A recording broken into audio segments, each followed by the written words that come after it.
Olá, aqui é o Daniel Pilvezan, membro do Ministério Integre, que é o Ministério de Jovens aqui da IBNU, e hoje vamos dar continuidade ao nosso devocional aqui sobre o livro Uma Igreja Chamada Tov, hoje no capítulo 13, que vai falar das igrejas Tov que compartilham, que cultivam, melhor dizendo, semelhança a Cristo.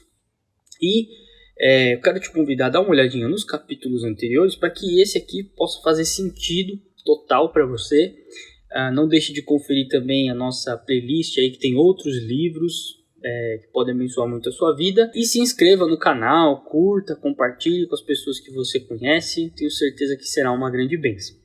Então, vamos começar aqui sobre o tema desse capítulo, que vai falar sobre que, na verdade, existe uma grande diferença entre igrejas que compartilham essa visão de cultivar a semelhança a Cristo e uma diferença com igrejas que, na verdade, têm um perfil diferente, um perfil que é mais voltado ou mais parecido com o mundo corporativo, com o mundo empresarial. Nós temos aí uma cultura de meritocracia, de sucesso e realização em oposição à busca pela santidade e semelhança a Jesus. A meritocracia, ela acaba sendo algo sutil, algo cativante, porque ela se baseia numa relação de poder, ou seja, é uma busca pelo mérito, uma busca pelo valor, pela excelência, uma busca pela conquista. Então, esse ambiente da meritocracia, quando ele se infiltra dentro das igrejas, ele acaba transformando o ambiente da igreja num ambiente de competição, um ambiente em que as pessoas elas estão tentando alcançar um espaço mais elevado, alcançar uma posição melhor dentro da igreja, uma posição de destaque, de poder, e isso é muito diferente daquilo que a Bíblia ensina a respeito do que deve ser um pastor, e é sobre isso que esse capítulo vai tratar. As igrejas que são desse ambiente, ou que têm dentro de si esse ambiente corporativo, né, esse ambiente de meritocracia, são igrejas que consideram líderes da seguinte forma. Primeiro, os pastores eles se tornam líderes por posição social, ou seja, é o quanto que esse pastor ele tem de potencial para trazer para a igreja mais membros ou mais influência para dentro dela. O preparo do pastor ele acaba sendo distanciado daquela visão mais tradicional de que um pastor deve ser preparado por um seminário, e eles acabam aceitando mais os pastores que têm uma boa experiência, né?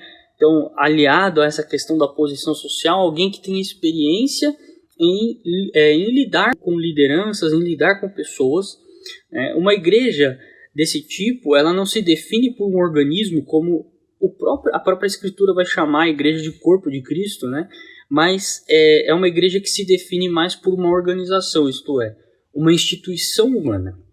A Bíblia ela acaba se tornando uma referência de liderança, por exemplo, quando eles retiram alguns exemplos da Bíblia, como Moisés ou Josué, que são líderes na Bíblia, e a Bíblia ela se torna esse padrão, esse modelo de liderança para essas pessoas.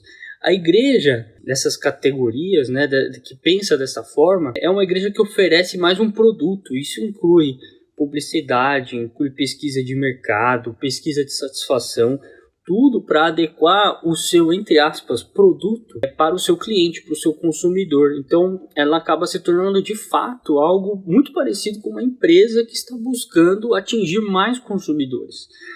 Uma igreja também que acaba se transformando aí numa marca, com uma visão muito parecida com as empresas que você abre no site lá. É uma grande marca, essa marca tem uma visão de expansão, qualquer coisa parecida, né, para convencer as pessoas de que aquela empresa, e nesse caso, né, a igreja, ela é algo bom, mas justamente porque ela se transformou numa marca. E uma outra característica muito importante é que essas igrejas elas valorizam muito os assentos preenchidos, ou seja, quanto mais cheia é a igreja, maior é o sucesso daquele líder, maior é o sucesso daquela comunidade, né? E a crítica aqui que o autor está fazendo, né, é porque o termo, ele, na verdade, ele deturpa o que a Bíblia aponta que deve ser um ministério pastoral.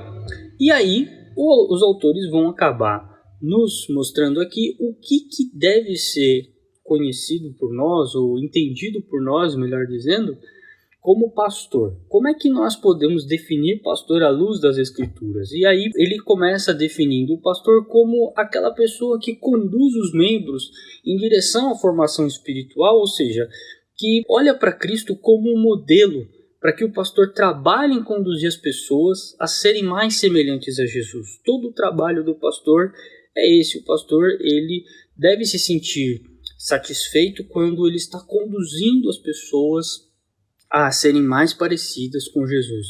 E o pastor, ele também é uma pessoa que caminha nessa mesma direção, ou seja, ele tem que se ver como alguém que está caminhando junto com o seu rebanho e se transformando também em uma pessoa mais parecida com Cristo.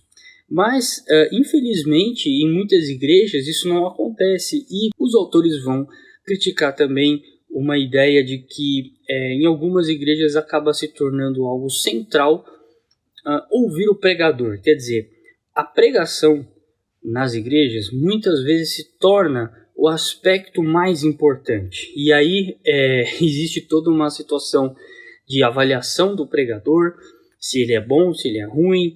Então, se ele não é bom, a gente não vai nesse culto, vamos no próximo, porque no próximo vai ser aquele outro, e assim por diante. Então, em algumas igrejas existe essa cultura de você se tornar, na verdade, um mero avaliador de pregações.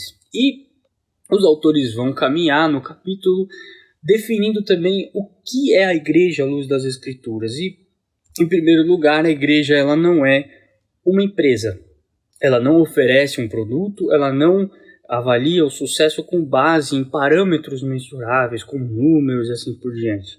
Mas a igreja ela tem por padrão chamar o seu Senhor de Jesus Cristo. E aqui ele pega o significado do nome de Jesus, que significa Deus salva, né?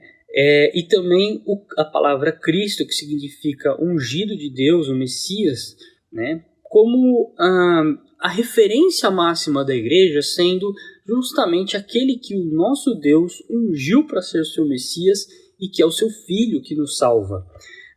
Então a igreja ela tem esse primeiro padrão, essa primeira referência, que ela é muito importante para a gente entender o nosso significado e para a gente pautar a nossa identidade. Então a igreja ela acaba sendo também o meio pelo qual as pessoas elas são acolhidas na família de Deus, ou seja, o papel da igreja, olhando também para Jesus como nosso Salvador, né, que nos restaura e nos salva, mas o papel da igreja ele é de restauração, ele é de acolher as pessoas e não um papel de lucro, prestígio ou poder ou posição social, né, ou destaque ou qualquer coisa que o valha. Não, o nosso foco é olhar para Jesus e não para o líder. O nosso foco ele não está em nós conseguirmos as coisas pelo nosso mérito. Além disso, chamar Jesus, né, de Senhor, de Cristo, é ter uma identidade na obra de Cristo na cruz que tem relação com a salvação e com a misericórdia. Ou seja, não dá para tratar a igreja como um modelo de negócio.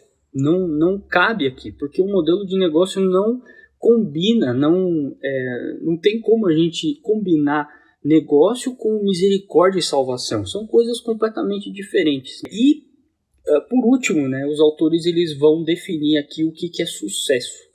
O sucesso, quando a gente pensa numa empresa, ele vai ser medido por números, né, por engajamento e assim por diante. E dentro do Evangelho, a visão cristã ela não tem a ver com essas realizações, como eu já falei aqui algumas vezes, né, com poder, prestígio, com números ou dinheiro, mas sim em caminhar juntos para ser semelhante a Jesus. Uma igreja que tem esse perfil bíblico, que tem esse perfil que se afasta dessa ideia de corporação, de organização, de algo completamente humano, né? O pastor quer andar com a sua igreja para ser semelhante a Jesus, para que a igreja se transforme cada vez mais, e esse é o grande senso de sucesso. O sucesso é estar na presença de Jesus, caminhar junto a Ele e se transformar à sua imagem. Então é isso para o dia de hoje, para o nosso estudo de hoje. Que Deus abençoe a sua vida.